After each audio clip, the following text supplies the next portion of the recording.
सीता, चिरायुशी यात्रेबाबत बोलणं झालं का? त्यांनी त्याची कामं सगळी पूर्ण केली आहेत ना? हो, चिरायू आला की मी बोलतो त्याच्याशी. त्याला यात्रेला जायचा खूप उत्साह असतो ना. उत्साह असणारच. मल्लिकार्जुनाच्या आशीर्वादानंच तो आपल्याला झाला. म्हणून तर या यात्रेत मी कधी खंड पडू दिला नाही आणि तुम्ही या यात्रेत कधी खंड पडू देऊ नका. पडणारच नाही. ते दोघे आपली जबाबदारी नीट पार पाडतील. तुम्ही काही काळजी करू नका. प्रश्न नुसत्या जबाबदारीचा नाहीये. ही सेवा मनोभावे करायला हवी.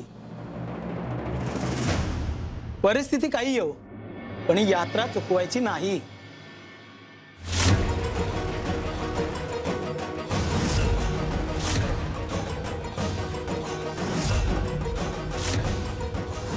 सीता, काय ग, काय झालं? एवढ्या चिंतेत का दिसतेस? आणि चिरायू कुठे आहे?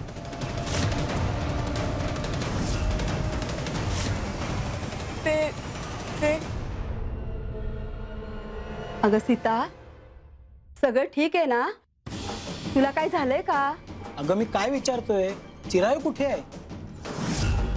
उद्या पहाटे आपल्याला यात्रेला निघायचंय. आज लवकर यायला हवं त्याने घरी. ते महाराजांच्या स्थानावर गेले असतील, पण येतीलच काम आटपून.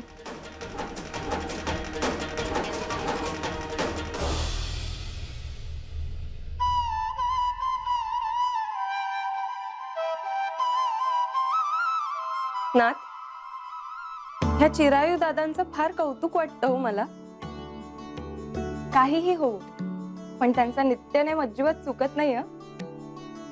दिवसातून 3 वेळा नेमाने मठात येतात, महाराजांचं दर्शन घेतात, मठ झाडायला मदत करतात आणि मग त्यांच्या कामाला निघून जातात. हो, महाराजांवर खूप श्रद्धा आहे याची. नाथ, गावात एवढी गडबड कसली सुरू आहे हो? अगं तुला सांगितलं होतं की, विसरलीस का? या गावातील काही मंडळी न चुकता श्री शैल्य पर्वतावर मल्लिकार्जुनाच्या यात्रेसाठी दरवर्षी जातात. याचीच ही लगबग सुरू आहे गावात. महाराज आले. ऐक,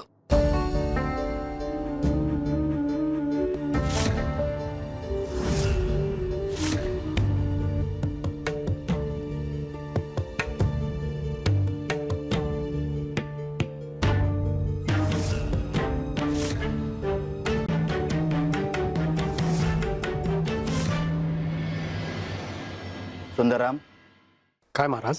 भस्म घेऊन ये आणि आम्ही सांगतो ते कर. हो महाराज.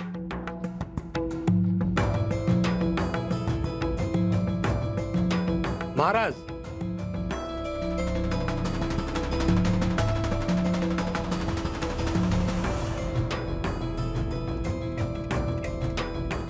जा, हे भस्म बाहेर नेऊन दे. होय महाराज.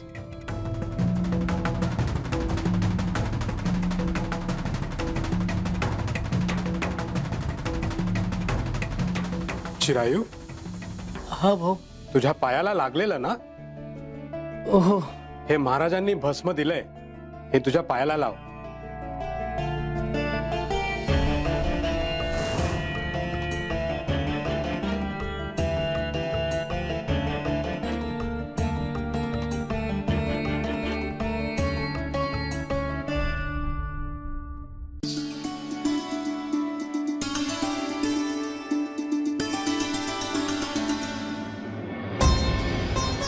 अजून कसे नाही आले ते?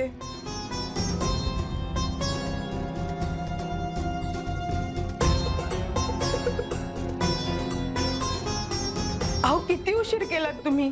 आई बाबा केव्हाची वाट बघतायत तुमची. उद्या मल्लिकार्जुनाच्या यात्रेला जायचंय ना? मी सगळं साहित्य बांधलंय, तुम्ही एकदा नजर टाकून घ्या. हो हो, अगं बस आधी बस. अगं ते महत्वाचं नाही. आज मठामध्ये काय घडलं माहितीये का तुला? काय? मी नेहमीप्रमाणे झाडलोट केली. थोडा कचरा राहिला होता आणि तेवढ्यात माझ्या टाचेमध्ये ना काहीतरी टोकदार वस्तू टोचली आणि तेवढ्यात महाराजांच्या दर्शनासाठी गर्दी झाली. मी तसाच निघालो होतो, पण सुंदराम भाऊ आले. त्यांनी मला भस्म दिले. हे भस्म कोणी दिले माहितीये का? कोणी? महाराजांनी. त्यांना न सांगता सगळं कळलं. आता मी महाराजांना सोडून कुठेच जाणार नाही. नाही नाही अहो, तुम्ही असं नका करू. तुम्ही निर्णय बदला हो तुमचा. आपण जाऊयात ना यात्रेला. अहो, सासूबाईंची आणि मामांजींची खूप इच्छा आहे हो. गावातले सगळे नातेवाईकही निघाले तो. शिवाय आपल्या घराण्याची परंपरा पण आहे ना. आणि फक्त 10-12 दिवसांचाच तर प्रश्न आहे. 10-12 दिवस? नाही नाही नाही, इतके दिवस मी महाराजांपासून दूर नाही राहू शकत. अगं, माझ्या हातात असतं ना तर मी दिवस रात्र महाराजांजवळच थांबलो असतो.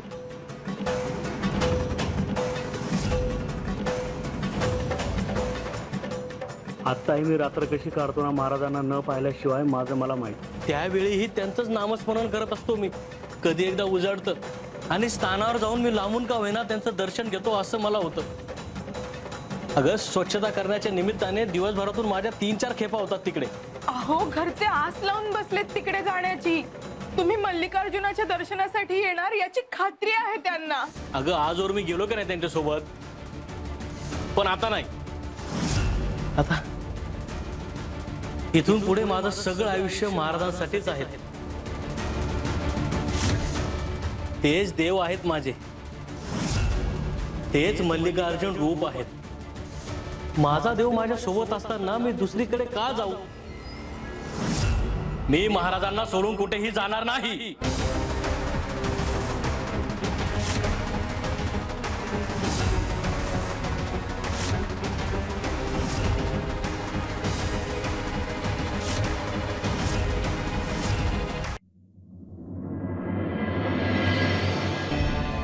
काय बाई, ते चिरायू दादा स्थानाची स्वच्छता करायला लागल्यापासून जराही लक्ष नाहीये तुमचं स्थानाकडे.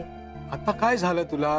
ते चिरायू दादा पहा, रोज स्थानावर येऊन स्थानाची स्वच्छता करतात. तुमचं आहे का तसं? हे बघा, पान. वारा धूळ यांना काय मी थांबवू शकतो का? थांबवू शकत नसलात तरी स्वच्छता करू शकता की नाही? सिद्धा, तुला एवढंच वाटतंय ना, तर उद्यापासून सगळी कामं तूच कर.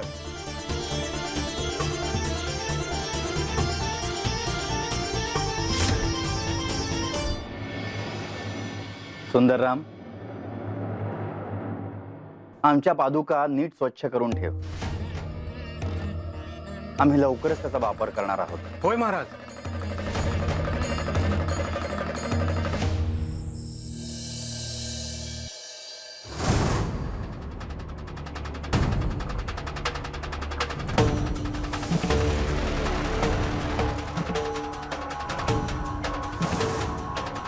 मला यावर आता काही चर्चा नकोय.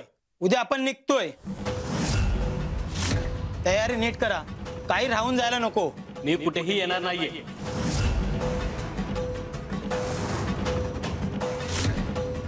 तुला अजून अक्कल नाहीये का? मला अजूनही वाटतंय की तू नीट विचार करावा. अरे, ज्या मल्लिकार्जुनाच्या आशीर्वादाने तू झालास, त्यांच्या दर्शनाला तू यायला नकार देतोयस. याचं उत्तर मी तुम्हाला दिलंय. बाबा, महाराजच माझे मल्लिकार्जुन रूप आहे. तेच माझा देव आहे. माझा देव माझ्या सोबत असताना मी दुसरीकडे का जाऊ?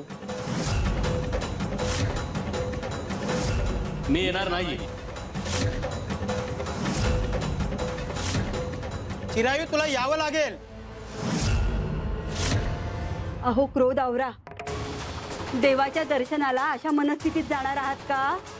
अगं, मग हे ह्याला कळायला नको. ह्याला अक्कल नाहीये. बापाशी वाद घालत बसलाय.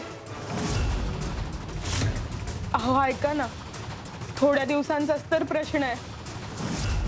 त्यामागे त्यांची जी भावना आहे ती तरी समजून घ्या. तुम्ही माझ्या भावना समजून घ्या. अरे, महाराजांच्या मठात तुला प्रवेशही नाहीये आणि तू कसली भक्ती करतोयस?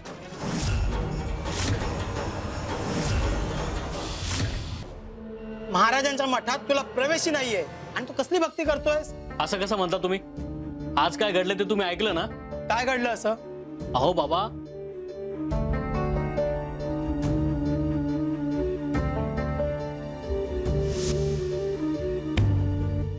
जा, हे भस्म बाहेर नेऊन दे. होय महाराज, हे महाराजांनी भस्म दिलंय, हे तुझ्या पायाला लाव. हे सगळं असं घडलं. तुमचा जर माझ्यावर विश्वास नसेल ना तर सीताला विचार. मी सीताला सगळं सांगितलंय आणि ते तिला पटलंही. हो. तुम्हालाही पटलंय ना? हो ना? चिरायू बाळा, मला मान्य आहे की त्याने तुला भक्त म्हणून स्वीकारलंय, पण म्हणून आपल्या देवाला कोणी विसरतं का? अरे अचानक काय झालंय तुला? मागच्या वर्षी तर आनंदाने यात्रेला यायला तयार झाला होतास. हो, पण आता नाही. कारण की मला कळलंय की माझे महाराजच मल्लिकार्जुन आहे.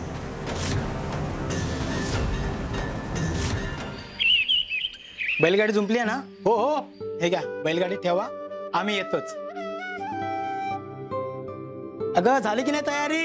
आले आले, सगळी तयारी झाली. आणि चिराई कुठे दिसत नाहीये? सीता, हा मामांजी. अरे चिराई कुठे राहिला बघ. बघ त्याला. हो. हो येईल तो. तुम्ही शपथ घातली ना त्याला, मोडायचा नाही तो.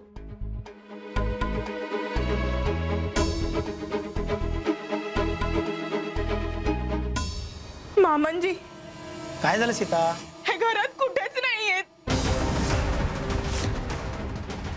मी सगळीकडे शोधून आले.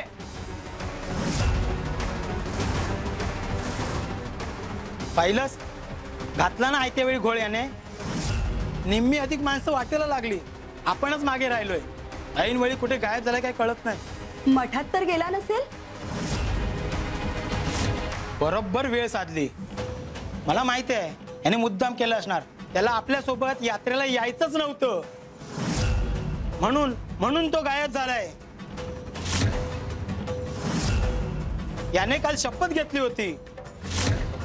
याला स्वतःच्या आई बापाची पण पर्वा नाहीये. असं असेल तर मीही त्याला लेख मानत नाही. अहो अहो, काय बोलताय तुम्ही हे? त्यांनी खोटी शपथ घेतली, इथे त्याचा आणि माझा संबंध संपला.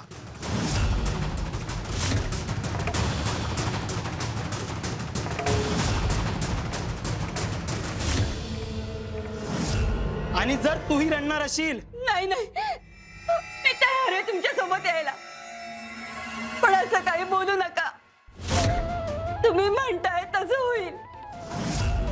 सासूबाई, मामांजी, मी तुमच्या समोर हात जोडते, असं नका करू. मी त्यांना शोधूनही आणते आणि समजावते. तू आता त्याला समजवायची गरज नाहीये. हे तू अगोदरच करायला पाहिजे होतंस. तू त्याची अर्धांगिनी आहेस ना. तुला त्याच्या मनातलं ठाऊक असणारच. तू आम्हाला काहीच पत्ता लागू दिला नाहीस, तेव्हा तू नवऱ्याला पाठीशी घालून तूही मोठी चूक केली आहेस. आता तुम्ही आणि तुमचं नशीब. चल ग.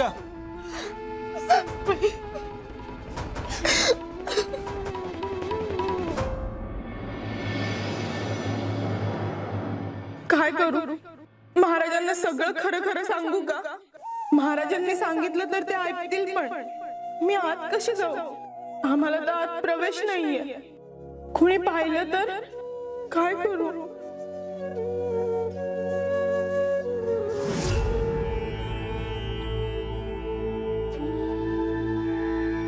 सिद्धा, होय महाराज. सीताला आत बोल. होय महाराज. सीताताई, आत चल. मी आत येऊ? नाही नाही, नको. अगं महाराजांनी बोलवलंय.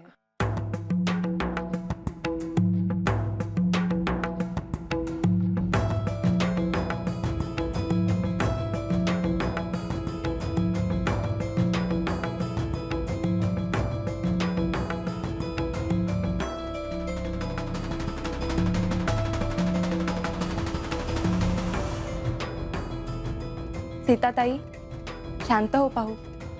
महाराजांना तुझी ओळख करून दे. मी सीता, विणकरांची सून. विणकरांची सून म्हणजे तू चिरायू दादाची? होय, मी त्यांचीच धर्मपत्नी. अगं पण तू इतकी उदास काय आहेस?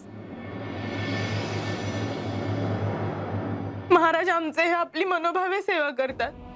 प्रत्यक्ष कधीच त्यांची आपल्याशी भेट नाही झाली. तुम्हाला असं समोरासमोर त्यांना कधीच भेटता आलं नाही.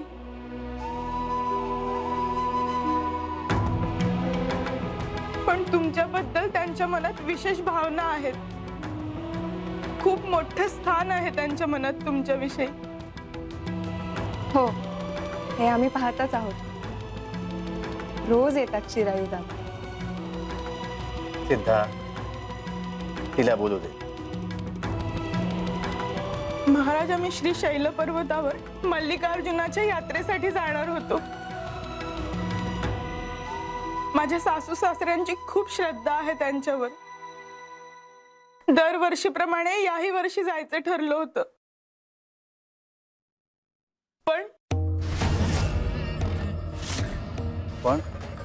पण काय? पण यांनी सोबत यायला नकारच दिला. म्हणाले, माझे महाराजच माझे मल्लिकार्जुन आहेत, मी नाही येणार. त्यावरून घरात भांडण झालं की माझे महाराजच मल्लिकार्जुन आहेत. मला आता दुसरीकडे कुठेही जायची गरज वाटत नाहीये. रे, तू घराण्याची परंपरा मोडीत काढायला निघालायस. चिरायू, तुला आमची शपथ आहे, तुला या वर्षी मल्लिकार्जुनाच्या दर्शनाला यावंच लागेल. बर, आता समस्या काय आहे? महाराज, मी पहिल्यांदाच आपलं दर्शन घेतेय. आजवर मी यांच्या नजरेतूनच आपलं दर्शन घेत आलीय. पण आज काहीतरी अघटितच घडलंय. काल आमच्या यांनी आई वडिलांची शपथ घेतली होती की ते मल्लिकार्जुनाचं दर्शन नक्की घेतील. पण आज त्यांची शपथ मोडणार. तिथे काळजी करू नकोस. आमच्या भक्तांना आम्ही कधीच कमीपणा येऊन देत नाही. हे कसं होणार? तुझ्या सासऱ्यांचा राग निवळेल, त्यांना योग्य ती प्रचिती येईल. काळजी करू नकोस. प्रकृते क्रियमाणानि गुणैहि कर्माणि सर्वशः अहंकार विमूढात्मा कर्ता हमिति मन्यते. अर्थात आपली सर्व कर्म प्रकृतीच्या सत्व, रज, तम ह्या गुणांकडून केली जातात. पण ज्याच्या मनात अहंकार उत्पन्न होतो तो मूढ स्वतःलाच कर्ता समजू लागतो. तुझ्या सासऱ्यांची भक्ती हाच त्यांचा अहम आहे. आणि एकदा का तो अहम दूर झाला की तुमच्या नात्यातली सगळी मळभ दूर होती. निश्चिंत रहा. कल्याणमस्तु.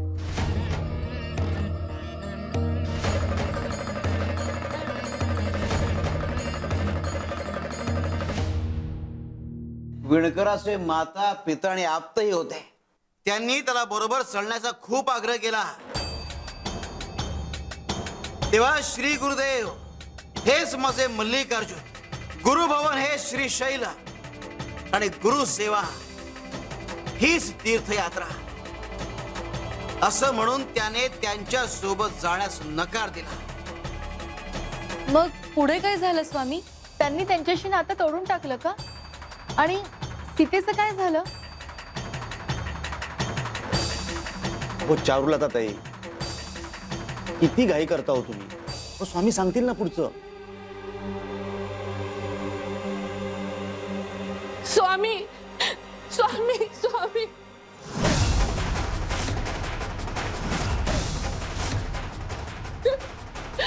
स्वामी स्वामी माझ्या मुलाला वाचवा स्वामी.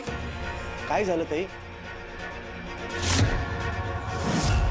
माझा मुलगा.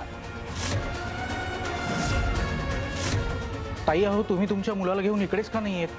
कसं आणणार? तो येण्याच्या अवस्थेतच नाहीये. चारुलता ताई आणू शकत नाही म्हणजे स्वामींना तिकडे जावं लागणार का? वहिनी, मी जाऊन घेऊन येऊ का? नको. तसं असतं तर स्वामींनी आज्ञा केली असती तुम्हाला. तेही खरंच आहे म्हणा. अहो पण ह्या ताई काही सांगत नाही, त्यामुळे कळतच नाही नेमकं काय झालंय ते.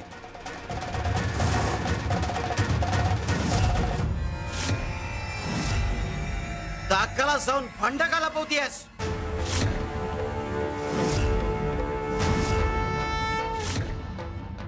स्वामी, आपण तर सगळं जाणता, आपल्यापासून काय लपलंय? मीच माझ्या मुलाची बदनामी कशी करू स्वामी? म्हणजे ताई तो नशेत असतो.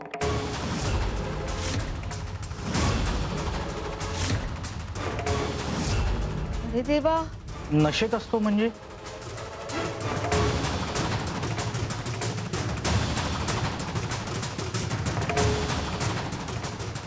नवलच आहे. स्वामी, स्वामी माझ्या मुलाला वाचवा. माझा मुलगा नशेच्या आहारी गेलाय. स्वामी, आतापर्यंत तो नजरेसमोर तरी होता, पण काल रात्रीपासून तो घरी नाही आलाय. स्वामी, मी सगळीकडे शोधलं त्याला, पण तो कुठेच सापडला नाही. मी काय करू आता? तुम्हीच सांगा स्वामी, मी काय करू आता? चल आमच्या बरोबर.